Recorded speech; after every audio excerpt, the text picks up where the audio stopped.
هنعمل مع بعض النهاردة فطيرة حلوة جدا، تنفع عشوة، تنفع غدوة، تنفع بصوا كل حاجة، والعجينة دي تنفع جميع أنواع الحشوات. يلا بينا نشوف عملنا القمر ده ازاي.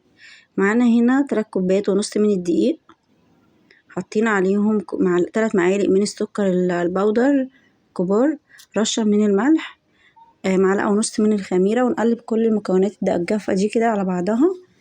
تمام. وحطينا كمان 3 معالق من اللبن الحليب، وحطينا بيضة طبعا بغرفة يعني بدرجة حرارة المطبخ بتاعنا. تمام. هنا بقى ننزل بالمية هنا تدريجيا كده، مية دافية، نقلب بقى كل الكلام ده كده مع بعض لحد ما العجينة تلم كده معانا بالشكل دوت. تمام كده، افضل اعجن فيها كده، اهم حاجة نعجن فيها عشان ناخد نتيجة ان شاء الله حلوة جدا وسهلة وبسيطة جدا، مش تاخد معانا اي حاجة. وطبعا العجين معروف عنه يعني ان هو ايه، خير في البيت. تمام كده، انا خلاص عجنتها، جبت هنا تلت كوباية من الزيت الم بيها بس العجينة زي ما احنا شايفين. هنا تحس ان العجينة هنا كانت بتلزق معانا. تمام، مفيش مشكلة. بس هنا العجينة بصوا لينة جدا وطرية، وبصوا عاملة زي اللبانة بالظبط. تنفع كل الحشوات، وتنفع بصوا بالجبن، ميكس جبن. تمام. لحمة مفرومة، عصاج، كل بصوا تنفع كل حاجة. هسيب العجينة هنا تخمر، ونيجي بقى نعمل الحشوة بتاعتنا اللي هي معانا هنا بصلاية مثلا كبيرة او بصلتين متوسطين، ومعانا كام فلفل رومي، او لو عندك بقى فلفل الوان يبقى من كل واحدة نص واحدة كده. هنفرمها في الكبة زي ما شفنا. وهنا بقى هصفي اي مية فيها السوائل يعني، يعني هصفيها منها تماما.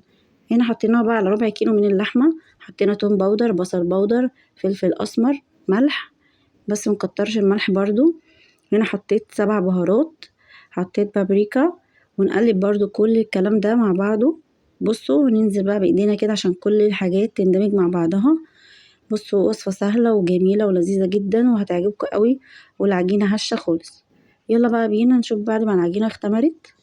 بصوا ما شاء الله، يعني هتلاقوها حلوة جدا ولينة معاكم، مش محتاجة حتى ان احنا نفرد بينا الشبك خالص، يعني هي هتمشي معانا اخر حلاوة.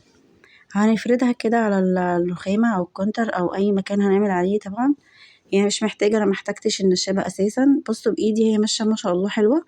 المقطع اللي انا وانا بحط اللحمة في النص ده بصراحة ما تصورش، مش عارفة ليه، اسفة جدا. انا حطيت اللحمة في النص وكورتها كده زي كورة، لميت العجينة يعني.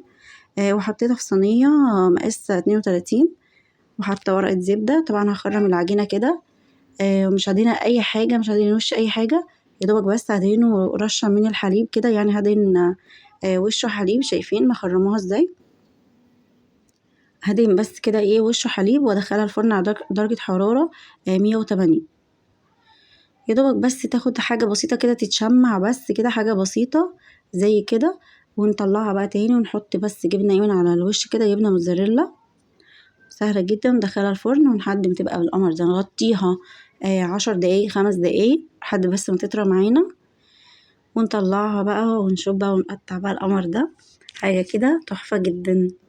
العجينة هشة معانا، وبصوا الطعم كان روعة جدا، روعة اخر حاجة. طبعا اللحمة استوت معانا وكانت حلوة جدا. اشوفكم على خير، والسلام عليكم.